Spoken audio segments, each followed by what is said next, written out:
પડે એને સાધક અવસ્થા કહેવાય। આ ક્ષણથી પણ જાગી શકાય અથવા જ્યારે જાગે ત્યાંથી સવાર એ ભાવ સાથે।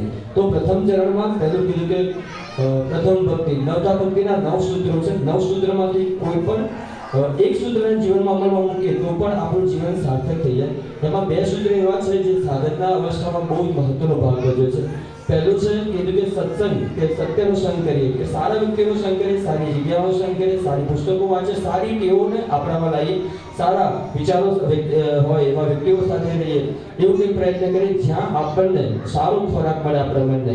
અને બીજું જે છે કે બીજાના દોષો જોતા ઓછા થઈએ, બીજાના દોષોને ના જોઈએ, કે એવો પ્રયત્ન કરીએ કે બીજાની ભૂલોને પણ ગણકાર્યા વગર, બીજાના દોષોને કદાચ સુધારી શકે તો પ્રયત્ન કરીએ, પણ જોયા વગર, એની ટીકા કર્યા વગર એમાંથી દૂર રહીએ। આ 2 અવસ્થાને પામીએ તો પછી બાકીના 7 સૂત્રો આપણાથી શક્ય બને।